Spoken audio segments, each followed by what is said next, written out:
NDE 3. When I was 3, I reached into a fish aquarium and grabbed an electric heater, which broke, nearly electrocuting me. When my parents found me, I was gray, ashen, and still being shocked. I had severe burns on my left arm and was rushed to the hospital by ambulance. My recovery was long and painful, and I almost lost my arm. I remember little, except a feeling of leaving my body and entering a tunnel of light.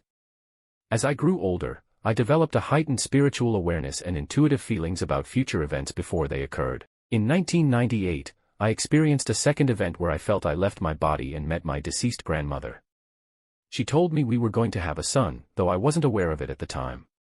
In 1999, my wife gave birth to the son, just as my grandmother had told me. To this day, I still have these intuitive feelings. NDE 4. I believe the experience seemed to be a very long time there, about 2 hours. Most of the memories were left there, but in this world it was approximately 15 minutes. These entities, spirits, or whatever words you would use to describe these beings, were not of flesh and didn't seem restricted to physical limitations like we have. While I was there, I was indeed like them. I was prepared for this experience for about 4 years prior, from the age of 3, as I was visited by a lady in a white robe with a hood. She wore a rope for a belt and sandals on her feet and never once spoke to me. She didn't need to, and I seemed to know that she was keeping an eye on me.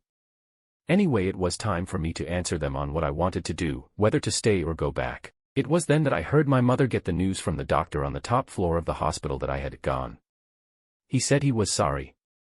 I asked my mother was I dead when I got back, because I heard the doctor say so. She was shocked, not as shocked though, as when I got back. After I heard my mother's desperate cries, I became undecided with these entities and they smiled and seemed to understand. Then I was on the way back down the tunnel. This time it was much faster and seemed to take only 30 seconds. At the point of arrival, I took a deep breath, looked up at my mother and then passed out. I was asleep for 2 days and woke as though nothing had happened. My asthma has never been life-threatening since. Something I would like to add was that while I was there, I knew I was in the real existence. For example, when I got back I was in pain in my whole body, not from my struggling to breath, but from gravity, and like I was in a dream world. Ever since I have seen this world as being not quite how things really are. This place is the dream compared to the clarity of thought of that place. NDE 1. My near-death experience happened after cardiac surgery. At the time of surgery, I was already critically ill. In fact, I was dying from congestive heart failure caused by congenital cardiac problems associated with Holt-Oram syndrome. I had not experienced any major problems with my heart up until about roughly a year before my surgery. I have been told since that the doctors involved in my case were not overly confident that I would make it through surgery because, even as I was being anesthetized, I was turning blue and my breathing was erratic. The surgery itself went well and I was moved to the cardiac intensive care unit. All seemed well until I was intubated and allowed to breathe on my own. I began having breathing difficulties soon after and had to be reintubated. To cut a very long story short, this happened 3 times in total over a 6-week period and I needed to have a tube with a balloon on the end inserted into my groin which went up to my heart and pulsated with every heartbeat. During this time I did have brief moments of consciousness as the doctors took me off life support periodically to see if I was able to breathe on my own, but I think for the most part one was unconscious. During all this, I was critically ill. Doctors had told my family I had about a 25% chance of surviving and if I did make it through there was a high chance I would have sustained major brain damage. At some stage, although I know I wasn't conscious, I too had the thought that I was going to die. I remember hearing myself say, "I'm going to die." I wasn't at all upset by this thought.